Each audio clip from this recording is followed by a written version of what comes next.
You asked me to speak on China's influence on global academic institutions. And the obvious place to start is the Confucius Institutes. There are, no one knows the exact number, around 600 Confucius Institutes around the world. There may be a fewer today, some have been closing. They teach Chinese language. They sometimes teach specialties like Chinese medicine or calligraphy. They also have Confucius classrooms in schools. So it's not just Confucius Institutes at universities, it's also Confucius classrooms at schools. Now, these programs are intended to help fill specialist gaps. A lot of people want to learn Chinese, and there aren't enough Chinese instructors in countries like Australia, the United States, or indeed in Latin America or sub-Saharan Africa. However, these Confucius Institutes have entirely opaque finances. In fact, the few Confucius Institute agreements that we've seen published actually have written into the agreement, you cannot publish this agreement.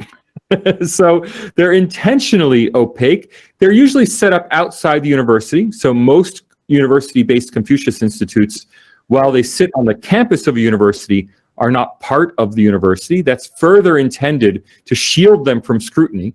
At a university like mine, I teach at the University of Sydney in Australia. The academic board would have direct oversight over all academic programs, but that does not include the Confucius Institute because it's not an academic program of the university. It's a separate organization that just happens to be on campus and just happens to teach classes to our students. All right, typically these are set up. We've seen some leaked Confucius Institute agreements between universities and the Chinese government. Typically, the host pays for the facilities and a director. So the university will provide the space, provide the classrooms, hire a local director. China will give $150,000 US dollars for startup grant, plus 100,000 US dollars per year. And this seems to be a standard template contract that they use, at least around the Western world. Interestingly, China always talks about internationalizing the yuan and ending the dominance of the US dollar. Doesn't matter where you are in the world, Confucius Institute contracts are in US dollars. China also sends the staff. So they contribute the actual teachers who don't work for the university. They work for the Chinese government, or directly they work for a Chinese partner university paid by the Chinese government. They're employees of the Chinese partner university working in an external and an international university, but still being paid, overseen, promoted by their Chinese university. And this has led to some controversies. For example, Falun Gong members, Falun Gong practitioners have sued Western universities, saying that Confucius Institutes violate the fair work agreements that say you can't discriminate on the basis of religion, because these Confucius Institutes discriminate on the basis of religion. But since the staff come from China, they're not technically employees in the country where they're working. The legal status is vague. Universities are obliged, according to these Confucius Institutes agreements, they're obliged to help help China gain visas for the Confucius Institute staff. It's actually one of the important items. One of the things the university, the host university, must do is provide visa support for the Confucius Institute staff, which makes me wonder to what extent Confucius Institute teachers may actually be literal spies. That is, it's quite possible that Confucius Institutes are being used as a cover for espionage, as a way to help get people into host countries who otherwise wouldn't be able to get a visa. It's all very vague and difficult to uncover because it's all shrouded in secrecy. And I stress shrouded in secrecy not just by China, but by Western universities that host these institutes. All right.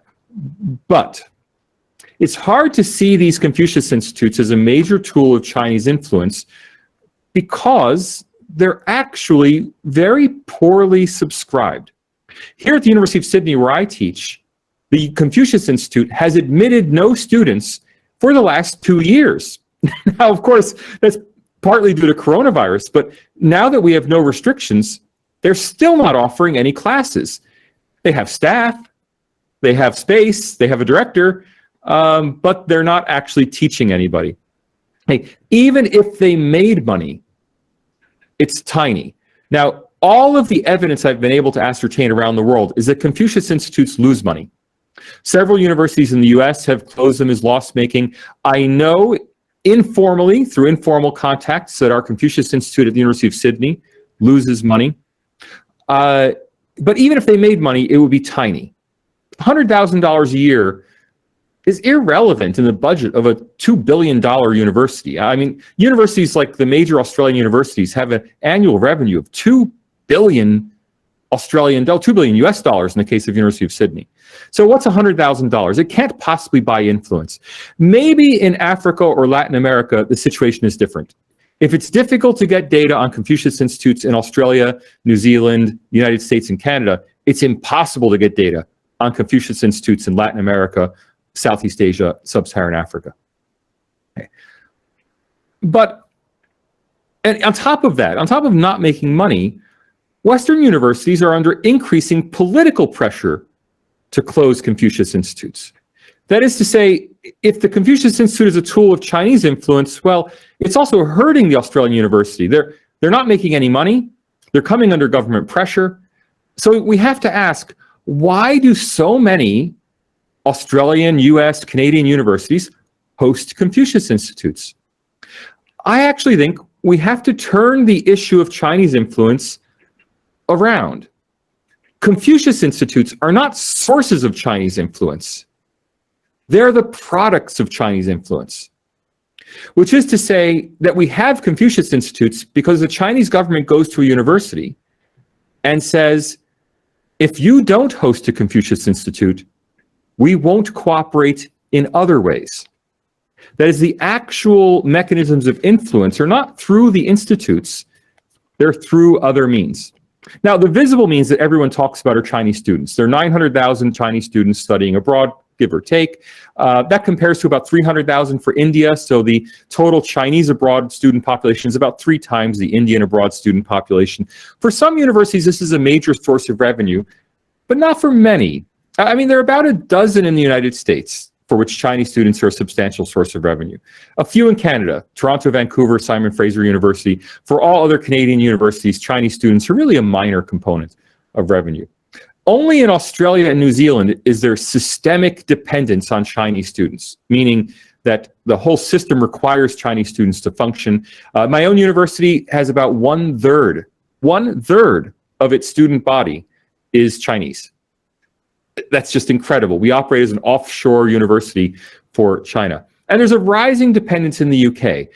In the UK, you may remember during the Brexit episode that universities were adamant that they were opposed to Brexit. They strongly went out, we support our staff in their opposition to Brexit. Yet in reality, university vice chancellors in the UK were salivating for Brexit because Brexit meant they no longer had to accept European Union students who paid the same rate as UK students by European Union law, and they could substitute instead Chinese students paying full tuition. And that's exactly what's happened. There's been a massive rise in Chinese student enrollments at UK universities in the last couple of years, despite coronavirus. Okay. But again, I question, are Chinese students really a source of influence? China, first of all, it's only a few universities that have a high level of Chinese students. Second, China has never weaponized its student outflows. That is to say, they've never cut off the supply of students due to anger at a country. In 2017, when the THAAD missile system, the Tactical High Altitude Area Defense weapon system, missile system. When South Korea agreed to be a site for the US THAAD missiles, China was very angry. China suspended tourism to South Korea, but it did not interrupt Chinese student flows. Again, in 2020, China issued Australia with a 14-point ultimatum over Australia's call for an international investigation into COVID. China cut off Australian imports of wine, put trade sanctions on Australia. It did not interrupt the flow of Chinese students. So I suspect that although Chinese students could be a mechanism for Chinese influence, they aren't in reality. which leaves us to the question, why, and we know that Western universities are extraordinarily reluctant to criticize China, do everything possible to keep in China's good graces. Why is that so?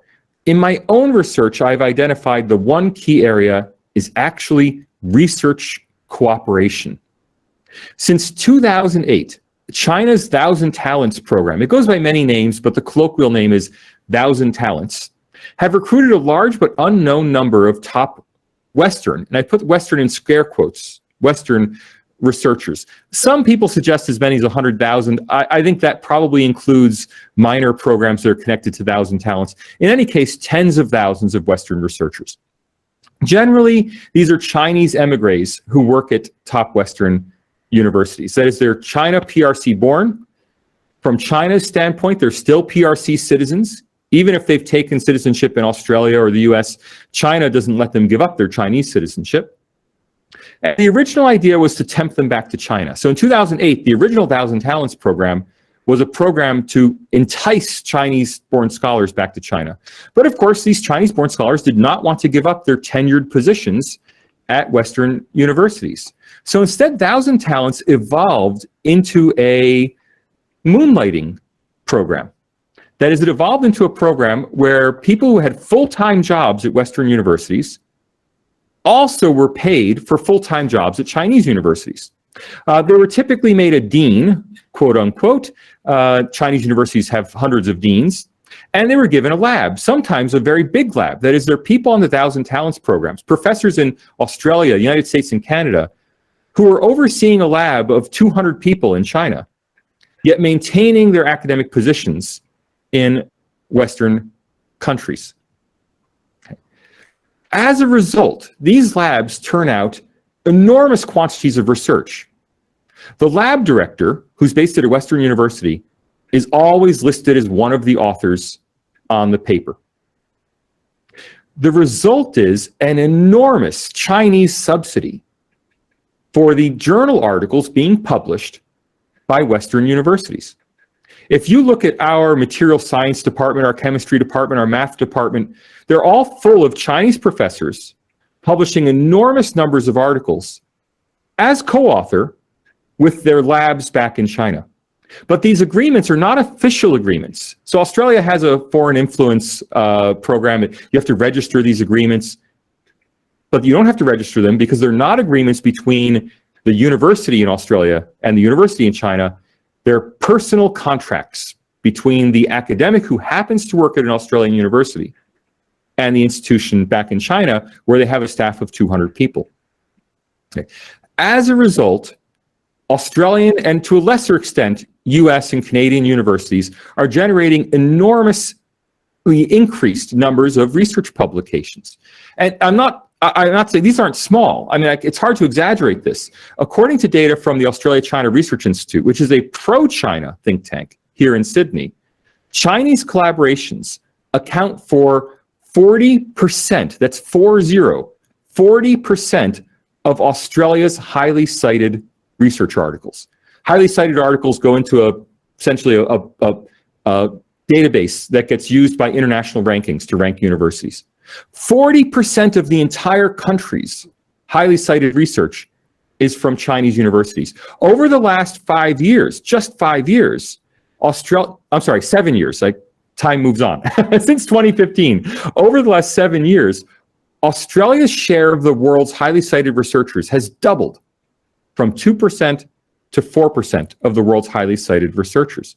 Now, in some fields, I mentioned mathematics, chemistry, material science, the proportion of Australia's highly cited research articles that are collaborations with Chinese universities is 80%.